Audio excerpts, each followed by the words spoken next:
Jim Mackle putting in nails carefully, precise angle. There he is searching for the nails that are pointing in the right direction.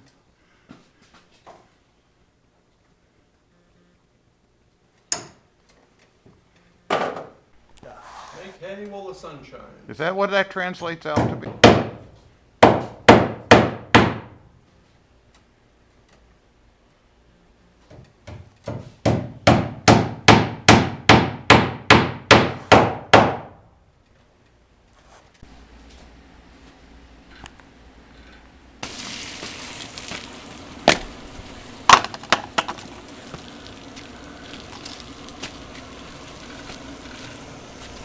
You can move.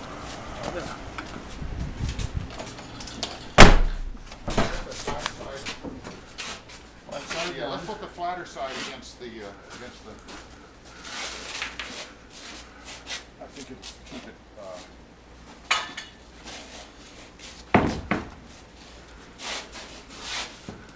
where's the center?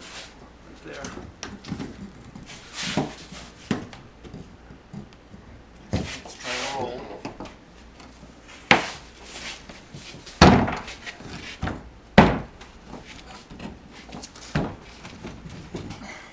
Well, get your center one on there. Yeah, 1 second. Hold that down.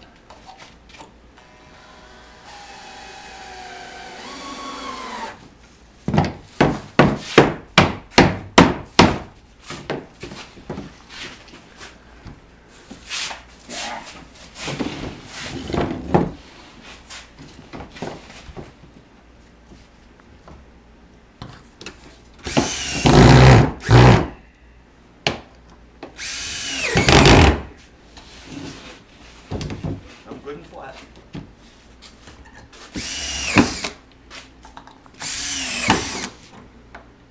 Okay, we hammered down all the way. This side is perfectly flat. Center's flat. And where it just needs to get down a little, but it's flat.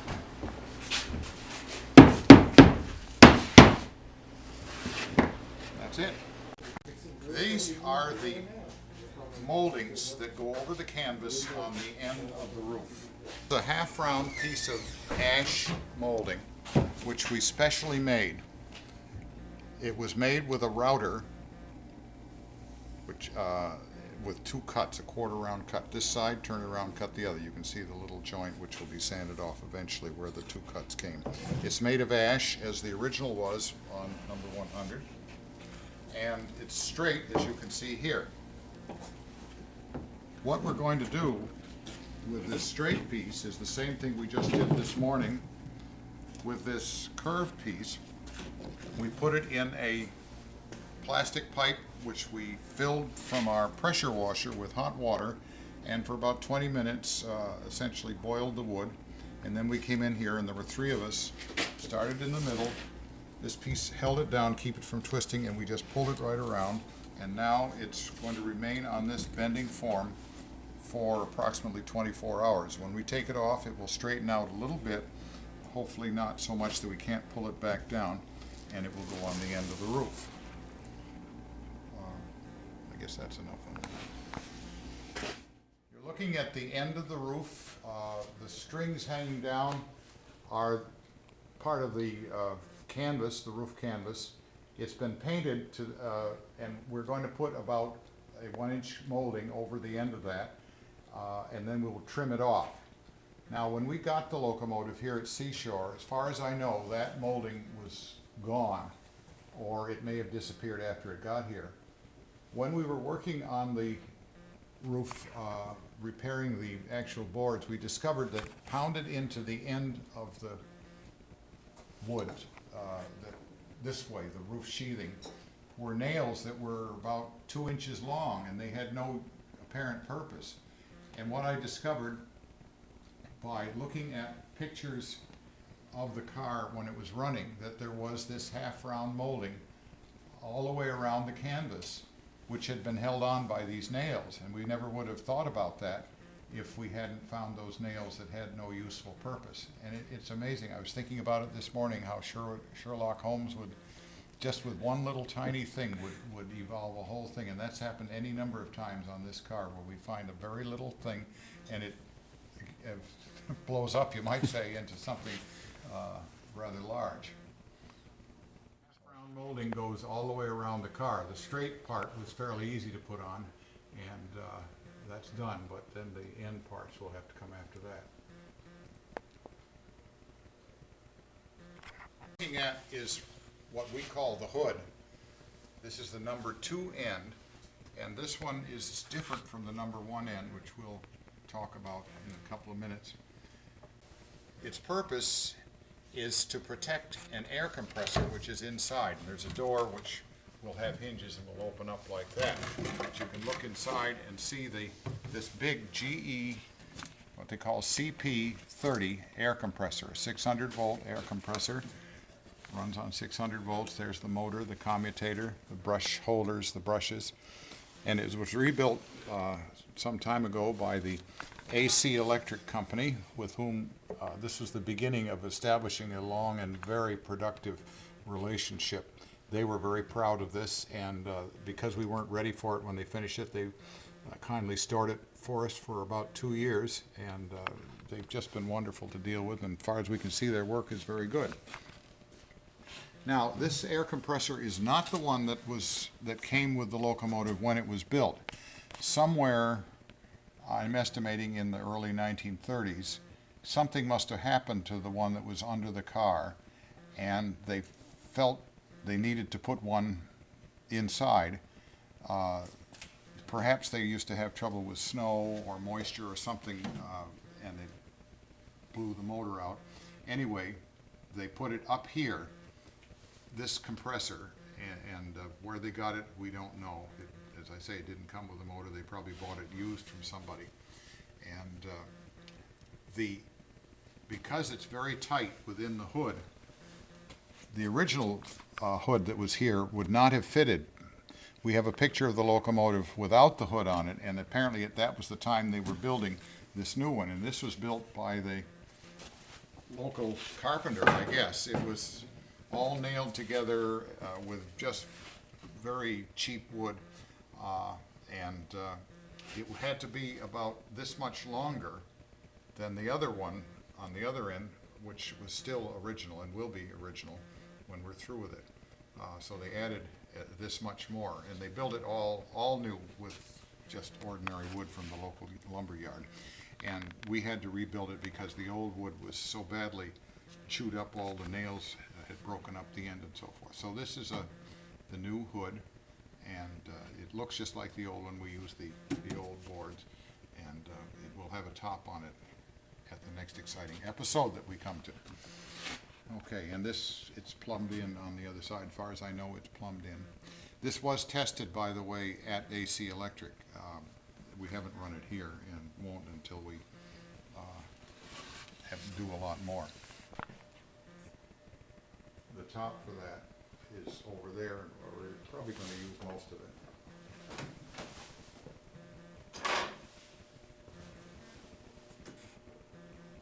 Notice how it rocks. Yeah, we talked about that. We're very pleased that it does.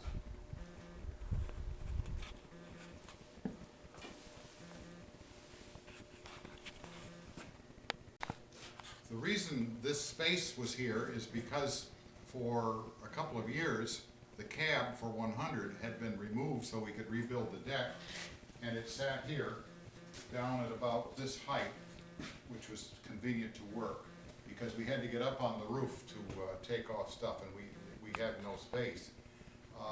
When the roof was done, the canvas put on, trolley boards were put on, and the trolley base removed, and then the trolley boards put on. It was all painted. Then we were ready to move that on and start putting the locomotive together. So what we did is we jacked the cab up to this height with some blocking. We then had some 4x6 planks, one end of which was on here, and the other end of which was resting on blocks to the point that they were level here. And then we jacked the cab up another couple of inches and put more longitudinal stringers, 4x4s they were, and between the lower stringers and the upper ones, we put rollers, and we pulled it on very easily. In fact, we kept pulling it on here, and one day we had it sitting here, and we were setting up with the pullers and all that, and one fellow said, "I think I can push it," and we found that it took just one person to push this, as long as we had rollers in the right place, and he rolled it right along with the rollers on the deck here, and to where it is right now. Then it made it possible to start putting it together.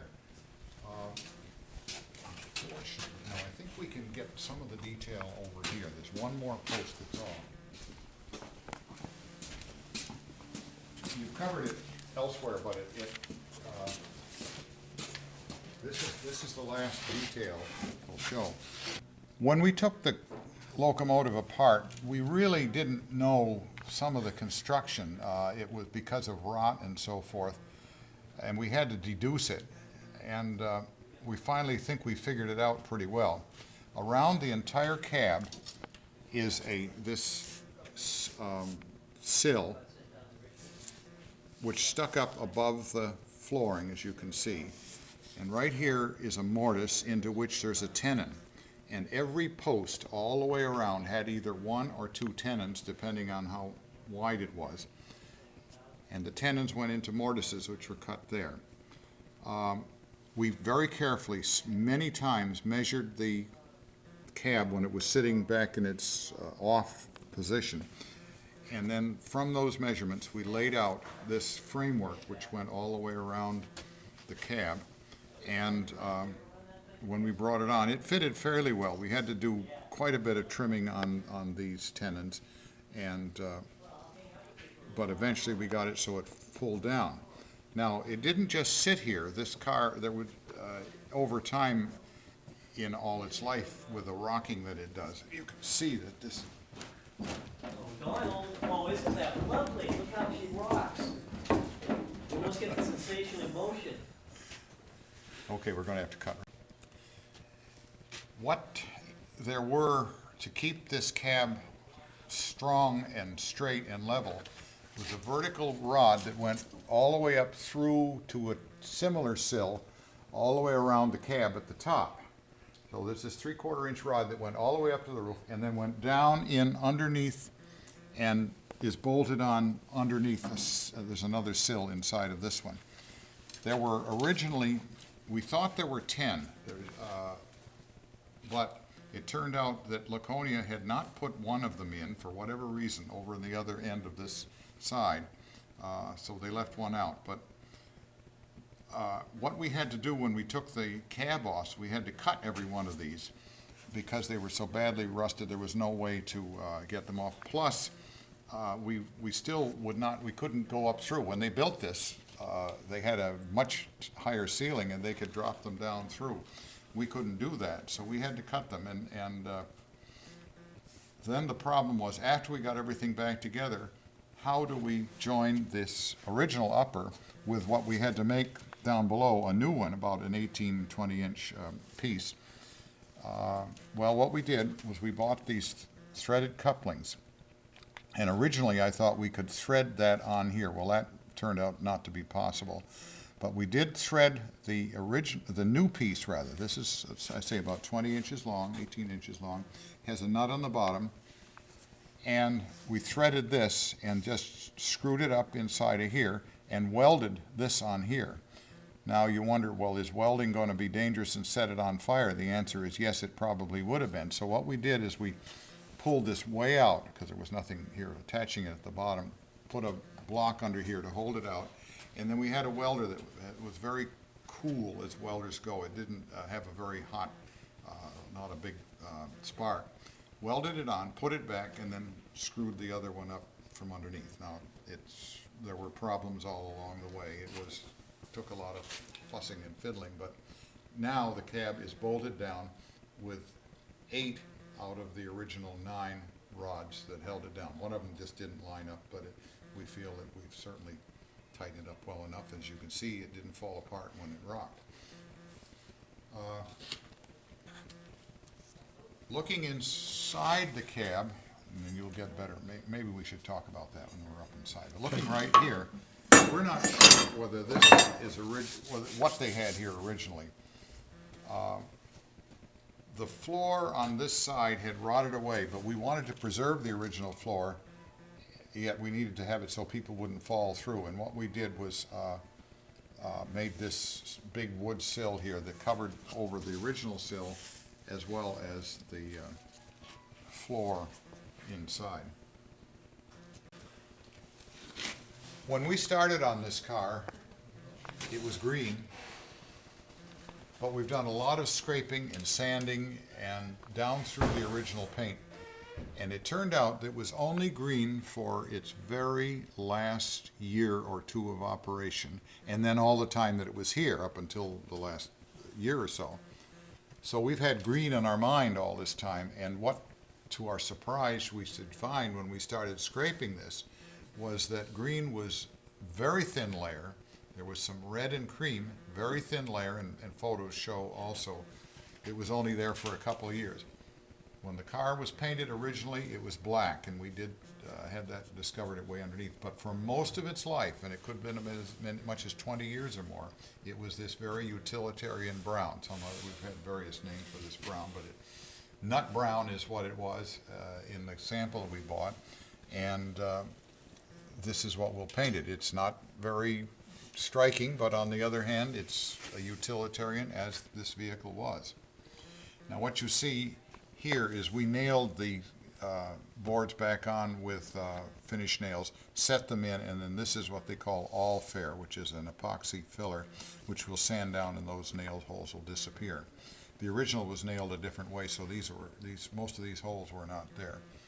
We'll sand this and we'll touch prime it, and then we'll sand it and give it a final coat of the same color. And basically the whole outside will be this color. It wasn't anything fancy. The windows will be sort of a tile red color. But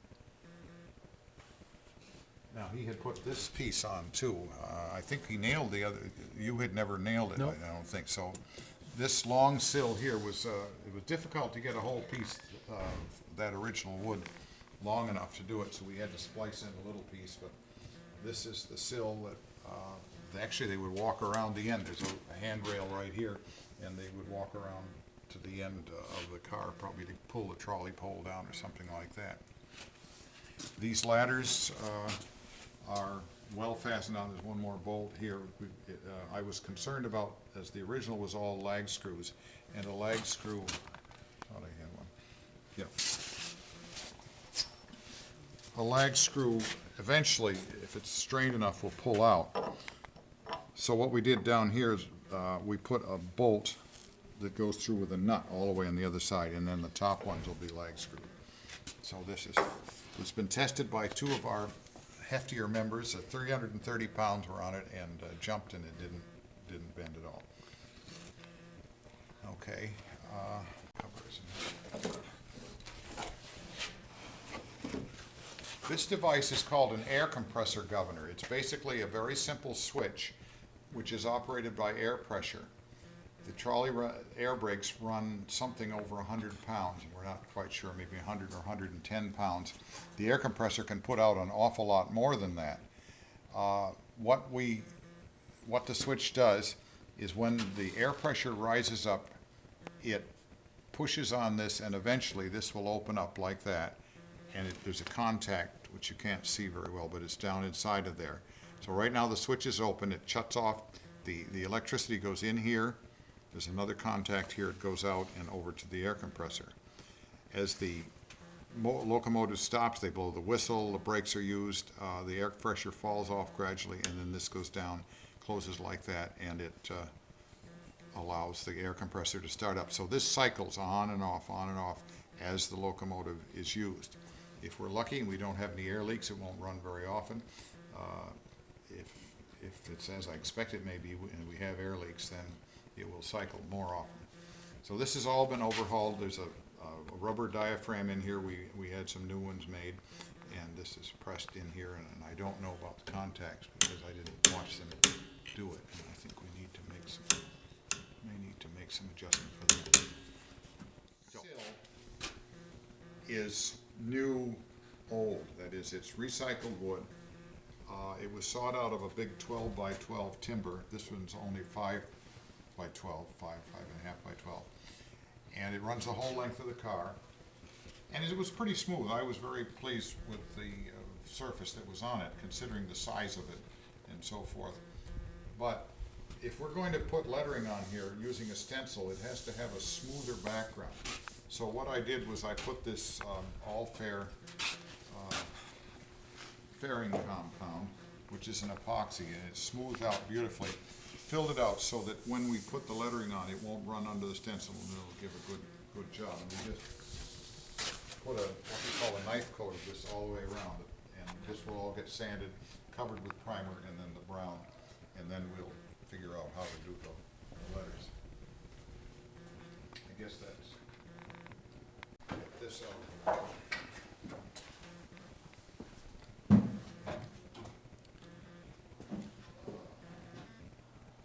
All of the windows in the car were rebuilt.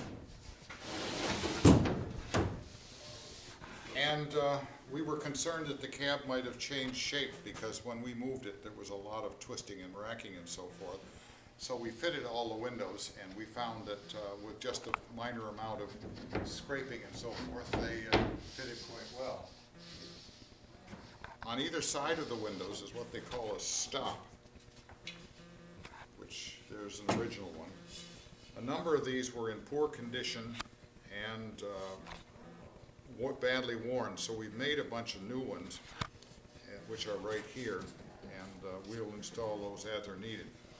They took an awful lot of wear and beating, as a matter of fact.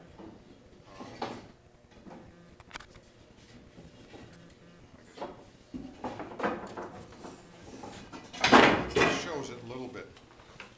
There's on the edge of the window sill or window frame, there's a spring, what they call an anti-rattler, and it rubs up and down here, and it had worn through and actually rubbed away half of the wood and worn its way up into here. So this one, we were going to keep a couple of them that are badly worn, but where they've worn out of shape and won't hold the window properly, we'll use the new one. We got more than enough here to do it.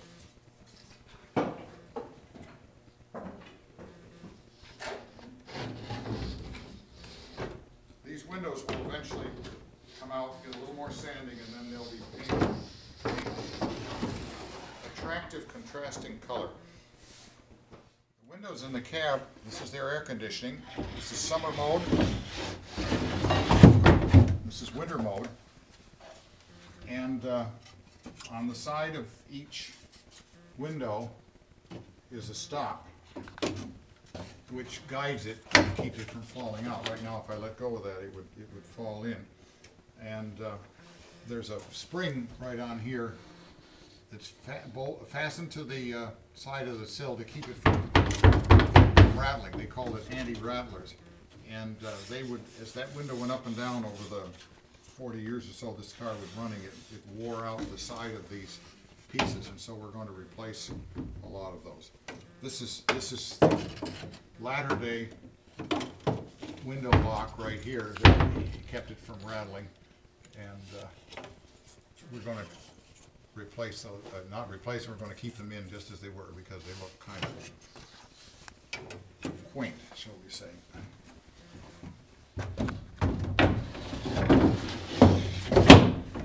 So the windows on this side are double pane, That's right. but all the others are single? All the pane? others are single. All right, here's the equivalent window on the other side, well, next to the equivalent. For some reason, the car started out life, oh, again, on this angle, they're very heavy. Anyway, the car started out life with all the windows like this. And at some point, later on, these two windows were replaced with the broken or divided sash. I don't know whether there definitely was an overheating problem here. I don't think there was a fire as such, but who knows, maybe they got smashed or something. The wood stove was right here. When we worked on this, on the wainscoting, this was all charred. very soft. It was difficult not to sand too much. I didn't want to remove any more than I had to, and so it was tender. You can see down here how much of this is burned away.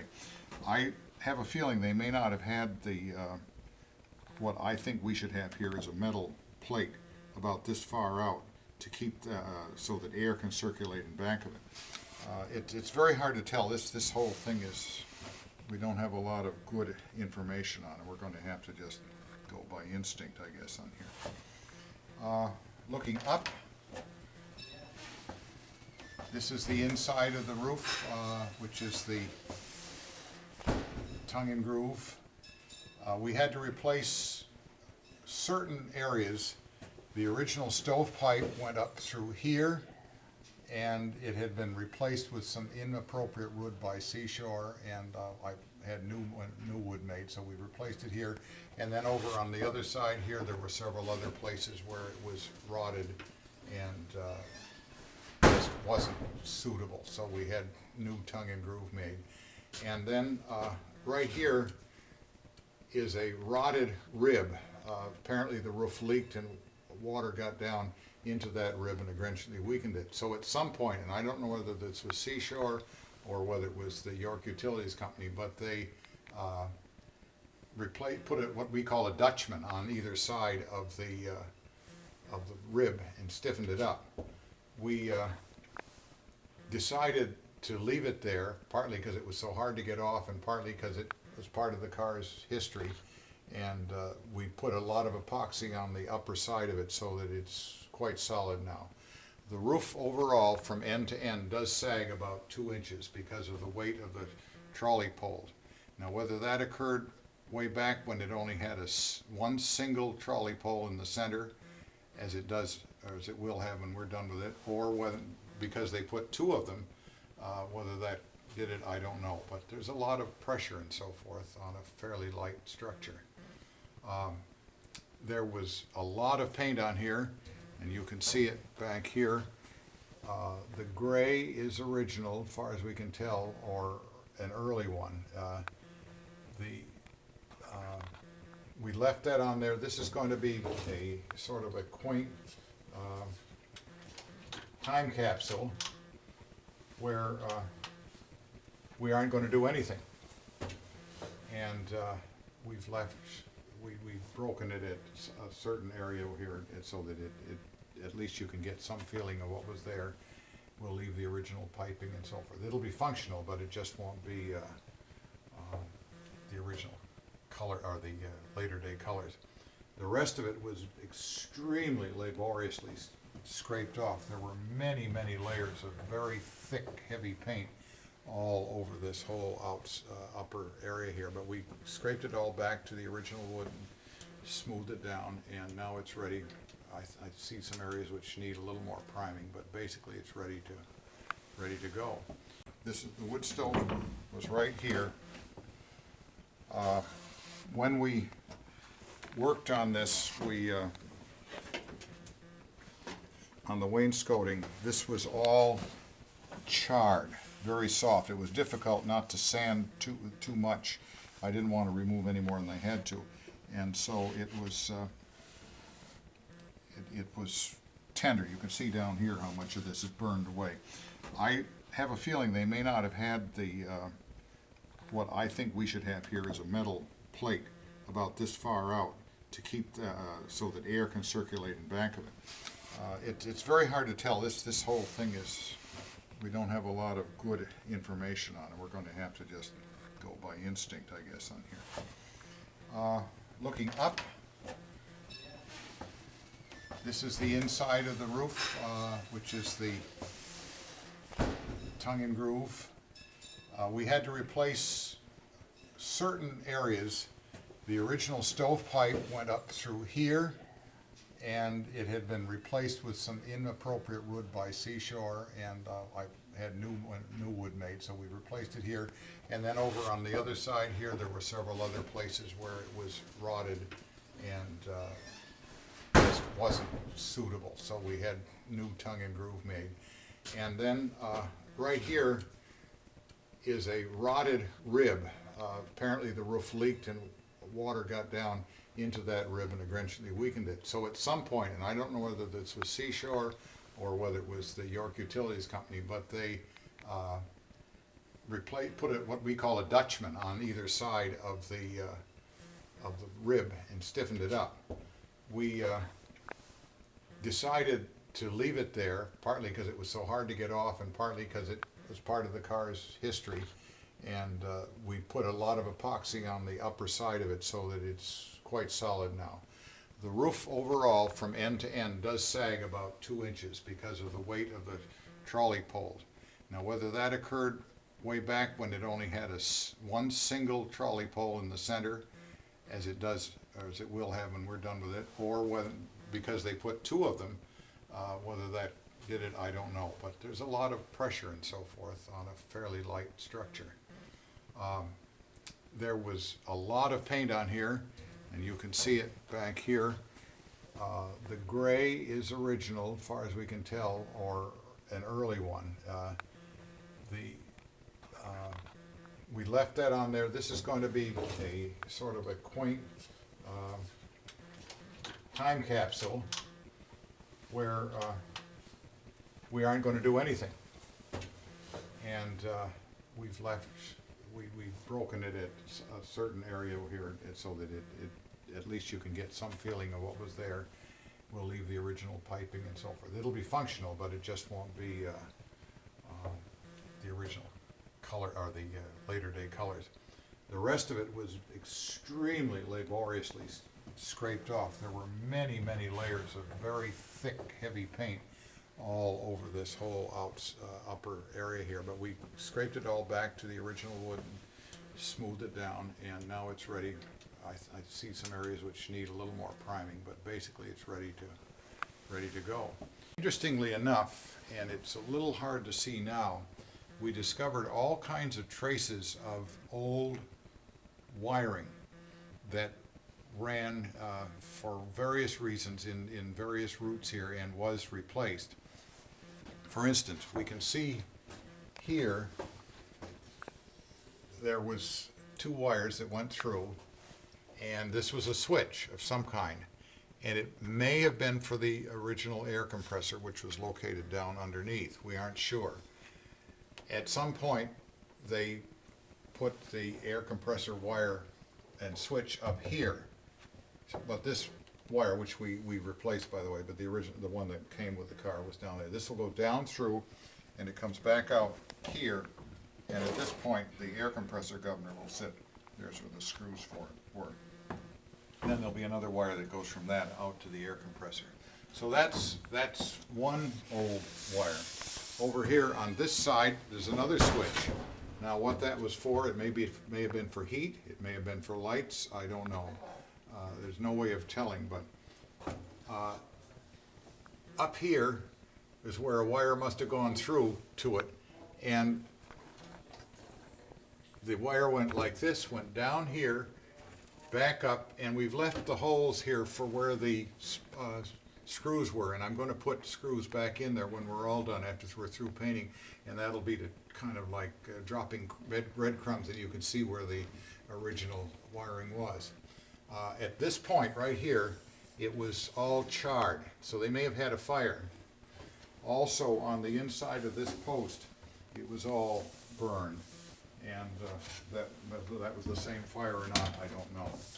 For some reason, these 2 post caps were screwed on rather than nailed like all the rest of them, so they had to take it apart to get at something here. So that wire went all the way around, and you can just barely spot where the staples were, and eventually around up to something up here. And then there was another, when they changed from 1 to 2 poles and back again, they added wires, and I know that this number 2 end here, you can see where the main wire comes in off the roof, goes through the switch and down to the controller. Well, at one point it went down and all the way around the end at this level and all the way to the other end. It doesn't make a lot of sense. And then there was another wires that came down inside the corners. There were these staples everywhere. There was a wire that went, you can just barely see, I've left a few of the screws in and staples, that must have gone, it went along here, through, no, it went on either side of this, excuse me, on either side of the rib. And then it, because of the splice there, or the Dutchman, it disappeared. So, it's interesting, all the history here. I've traced it all. This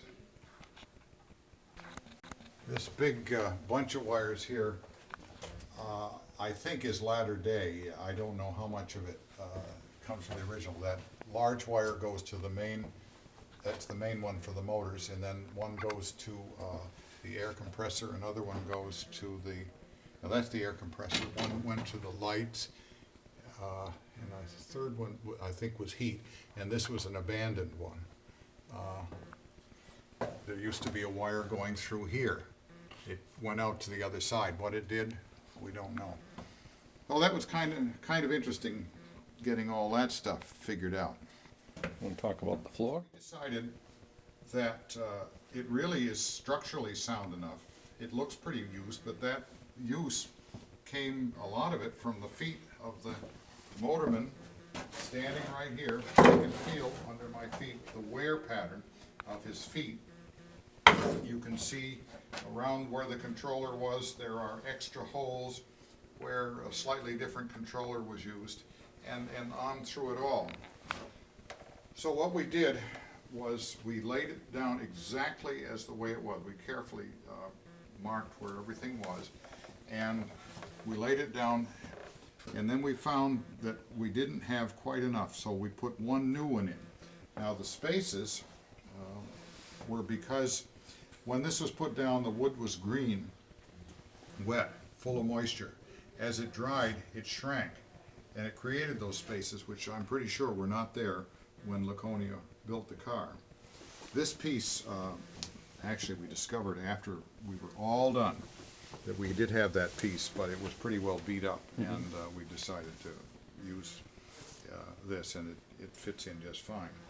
Over here by the door, you can see some short pieces of flooring. When the car came in the shop, it had pieces of flooring like that were not like the originals, and I have a feeling that was done by Seashore because there were plywood spacers under there and so forth. So we used some of the deck that we had, surplus pieces of the deck that we had, and created that bit of flooring because the old floor had been cut back exactly like that. And then the windows, the door sill we made is narrower than the other one because we didn't have a hole there, so we didn't need to make it that wide. The door frames we had to take off, and what did we do?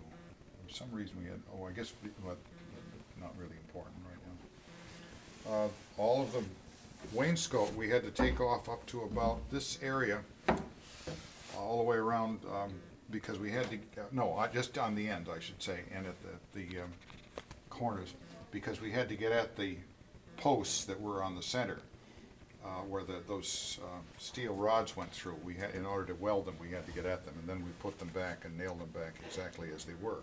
It was interesting that these came in different widths. They were not all the same.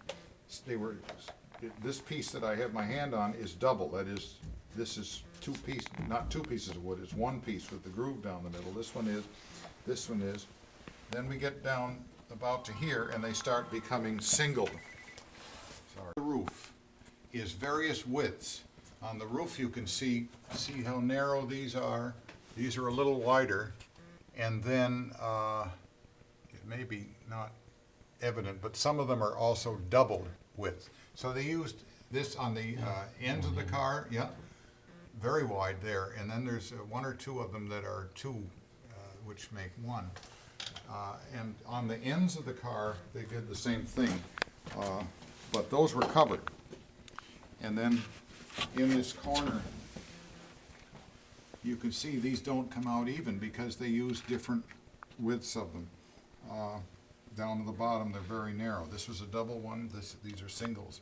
So it was kind of interesting to get everything to fit right. As far as I know, we put them back where they belong. Was original with the locomotive, and it had no special function as far as we could see. It had a little desk sitting on top of it, which was handmade much later, I'm sure, than the original. But this is original Locomotive, Laconia Company construction. Actually, these corners are standard car corners. Our 108, our baggage car firm, which also ran in the Atlantic Shore, is made out of that very same cross section. What we discovered underneath here is there are 4 bolts hanging down inside of here. Well, what did they hold? There are 2 holes here where wires came up through the floor. There's one here, there's another one over there. This side is open. Well, what in heaven's name was that? Why was that? Well, doing a lot of research, first of all, we found a picture of the sister car to this, number 101, and it's pushing 6 loaded cars, we assume are full of coal, up a very steep hill. Well, that was a lot of weight that it had to push, which meant it drew a huge amount of current in the motors. And on these DC controllers, when you shut them off, if you don't do it right, even if you do it right sometimes, you'll get a very large arc which can burn up the controller, explode, or whatever. Well, in this car, when it was built, 100, 100, and 100, and 100, 101, and 102, they had what was called a line switch. Well, how did we know that? Because the original description in the Electric Railway Journal said K28, and it's either G or H. I think it's G. And that form of controller had a provision for a way of operating a line switch. Remote switch is basically what it is, a relay.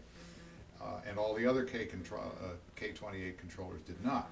So in here was this big line switch, which would have blown open a huge arc, and you didn't want it in the controller, so it was isolated in here. And actually, I'm wondering what size of an arc came out of this hole here and aimed at the motorman who was standing over here. There was heat-resisting material on the back wall. You can see a few nails where it was. The door was lined with it, and all this stuff didn't make any sense, but now it all adds up. Well, in order to control that, the power to that switch, if you wanted to work on it or something, they had what they call an MS switch and all. Well, when I scraped this all off, there was just the bare outline of a switch right here, and it is exactly the same as the size of the switch that was used to control those. And you could see that on the bare wood, and I've taken pictures of it and so forth, and the screws that held it were right there. So that was removed very early in this car's operation, and there were some other small things that we found. One thing we didn't find, and it surprises me, is any form of lightning arrestor on this car. As far as I can see, it never had one, and I don't know whether they thought they were going to be lucky over there in Sanford or what. So that's a lot of the history. These are the original light sockets. They're in very good condition.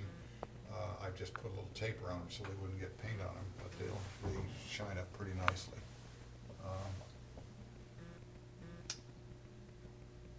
Locomotive was built, I'm pretty sure it had electric heaters right here, down here. On the other end, this area has been charred. These little tubes are what they used to use in houses. I hadn't seen it in streetcars before, for conducting electricity. They called it knob and tube wiring. And the tube is where the insulators that would hold it. The knob were just things to support the wiring. Anyway, there would have been an electric heater here. Then at some point, the stove was added. That was over here. And then the stove, we think, was added toward the end, but we're not sure. But anyway, these heaters, which consist of 2 fairly modern day things, 1930 to 40. Strip heaters. There are two of them in here, and then the other end of the car had two. Well, remember, this car was designed to run on 550 or 600 volts. And the heaters were 72 volt heaters. So if you have four of them, that's 200, see, 282. 72 times 4, 280, 288, 288 volts, roughly half of 600. Where are the other four heaters that are needed to give you that voltage drop all the way across? We have no idea. There's no way of finding them. When we tried tracing the wiring for these, it didn't. We couldn't get a circuit. We have no idea what they were. These wires are what come out of the heater. They're very stiff, solid copper wire. Something that would be totally illegal now.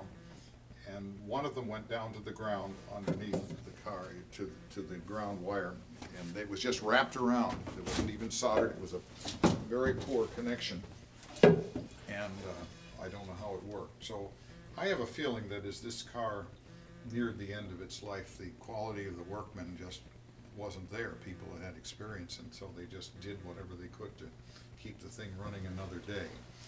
And so we're going to leave that heater in here. We will put the stove in, but that electric heater will be there only as something that it had, but not operational. Inside of a controller are segments, copper segments like this, which strike against a copper finger like that, making the contact. When you turn it on, it goes like this. When you turn it off, it goes like that. And as you advance the controller, if you want current at that point, it just slides right along. When you back off, at that point you get an arc. If you do it slowly, that arc continues to arc, and it melts the metal and really ruins things. If you do it properly, it will arc somewhat, but not enough to do damage, except over a long period of time. It gradually does. So this is a pretty standard type of segment. This is the way controllers started, with a segment that once you burned off this end, you had to replace the whole thing. Well, that was obviously not economical to do, so then they came up with a renewable tip. And the first way that they started to do it was what they call the lock type. You can see that little locking tab there. And that worked pretty good. It doesn't twist, but if you notice, that's all that holds that on, and if the screw loosens up at all, the whole thing falls out and it jams, and then you have real problems in there. Now this is one that's used. You can see it's burned away somewhat. So these are obsolete, the lock type. The later type that they came up with, and I can't come up with a date right off, was the lap type. See how that laps over there, and that is very tight. The screw goes through both of them, and it will hold very nicely. So this is what we've standardized on all our cars. However, one of 100's controllers has, the original one that remained, has this lock type in there, and we're debating just how to preserve that rather unique type of thing. 100 isn't going to run that much, but still, these are so badly worn, I'm not sure how well it would run with it the way it is. So that's a decision to be taken. The original controller from 100, and this has the lock type segments. You can just barely make out the lock right on that. And the tip, that's called a burning tip, and that's just exactly what it did there. That one has burned beyond the point of being usable again. And this one here not only burned on one end, but it also burned on the other side of it right here. So not only is the burning tip didn't necessarily do it all, but it ate up the segment in back. So those are shot. Most every one of these is pretty bad. These right here we could probably use again. The trouble is with the lock type segments is they're obsolete, and if we had just a few made, it would become very expensive. So we have to figure that out. Some of these fingertips are riveted versus the more modern being bolted. That is a very, that's called a compensating finger. This is the latest type, whereas this is an original type here. These tend to bend. It's a lot of labor. You have to grind that off, that rivet off, and it takes time. So, but I'd like to preserve them if we can, because it's something that 100 has, and that's how it ran into the shop with that. This is a K35 G2 controller.